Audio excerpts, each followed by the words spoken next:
salam sejahtera bagi kita semua. Shalom, Om Swastiastu, Namo Buddhaya, salam kebajikan. Perkenalkan, saya atas nama Tiara Sahira dengan NIM 210901502043 dari kelas B Akuntansi. Pada kesempatan kali ini, saya akan menjelaskan salah satu materi, yaitu pengangguran.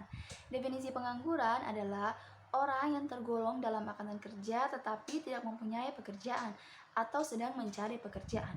Umumnya disebabkan karena jumlah pencari kerja tidak sebanding dengan jumlah lapangan pekerjaan yang ada. Selanjutnya, jenis-jenis pengangguran. Jenis-jenis pengangguran terbagi menjadi dua, yaitu pengangguran berdasarkan penyebabnya dan pengangguran berdasarkan sifatnya. Berdasarkan penyebabnya, yang pertama, pengangguran konjungtural. Pengangguran konjungtural adalah pengangguran yang diakibatkan oleh perubahan dalam tingkat kegiatan perekonomian. Yang kedua, pengangguran struktural. Pengangguran yang terjadi karena perubahan struktur pada sektor ekonomi dari suatu negara, misalnya dari struktur pertanian ke industri atau ke struktur niaga, sehingga tenaga kerja di bidang pertanian tidak dapat bekerja di bidang industri karena kekurangan keterampilan. Yang ketiga, pengangguran friksional. Pengangguran friksional adalah pengangguran yang terjadi karena adanya perbedaan permintaan tenaga kerja dengan penawaran yang tersedia. Yang keempat, pengangguran musiman. Pengangguran yang terjadi karena secara berkala, misalnya terjadi akibat pergantian maupun perubahan musim. Yang kelima, pengangguran teknologi, yaitu pengangguran yang terjadi karena jumlah teknologi yang dapat menggantikan tenaga manusia dengan tenaga mesin yang dinilai lebih mudah dan murah. Yang terakhir, yaitu voluntary atau sukarela, adalah pengangguran yang terjadi karena orang tersebut lebih memilih untuk tidak bekerja walaupun ia masih mampu untuk bekerja. Misalnya, karena mendapat warisan, karena mengurus rumah tangga, dan karena sedang belajar. Jenis yang kedua berdasarkan sifatnya, ada pengangguran terbuka. Pengangguran terbuka adalah angkatan kerja yang benar-benar tidak mempunyai pekerjaan. Pengangguran ini terjadi ada yang karena belum mendapat pekerjaan padahal telah berusaha secara maksimal, dan ada juga yang terjadi karena malas mencari pekerjaan atau malas bekerja. Yang kedua, pengangguran setengah menganggur. Pengangguran setengah menganggur adalah angkatan kerja yang bekerja di mana jam bekerjanya di bawah standar normal yang mereka tetapkan.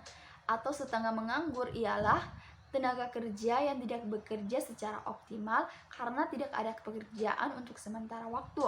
Yang ketiga, pengangguran terselubung, yaitu pengangguran yang terjadi karena terlalu banyaknya tenaga kerja untuk satu unit pekerjaan, padahal dengan mengurangi tenaga kerja tersebut sampai jumlah tertentu tetap tidak mengurangi jumlah produksi. Pengangguran terselubung bisa juga terjadi karena seseorang yang bekerja tidak sesuai dengan bakat dan kemampuannya, akhirnya bekerja tidak optimal.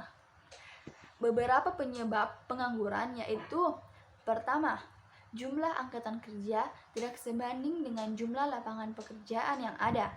Yang kedua, adanya lapangan kerja yang dipengaruhi oleh musim.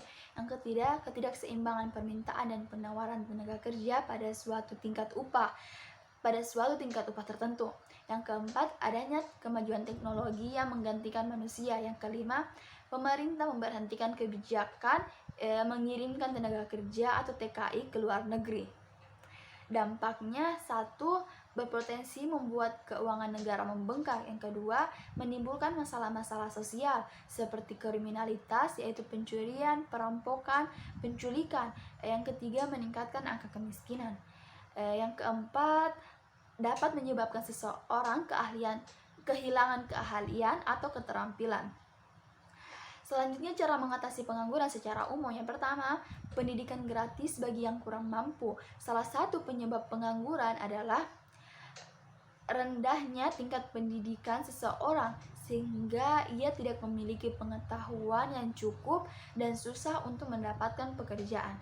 Yang kedua, pemerintah sebaiknya menyediakan lapangan pekerjaan yang lebih banyak sehingga dapat membantu untuk mengurangi tingkat pengangguran. Yang ketiga, tidak hanya pemerintah, masyarakat pun dihimbau untuk dapat menciptakan lapangan pekerjaan bagi orang lain. Untuk mengurangi pengangguran, maka harus ada peran pemerintah. Pemerintah harus bisa mengeluarkan kebijakan yang bisa terciptanya lapangan pekerjaan, serta menjalankan kebijakan yang konsisten tersebut dengan sungguh-sungguh sampai terlihat hasil yang maksimal. Baiklah, sekian dari saya, kurang dan lebihnya mohon maaf. Assalamualaikum warahmatullahi wabarakatuh.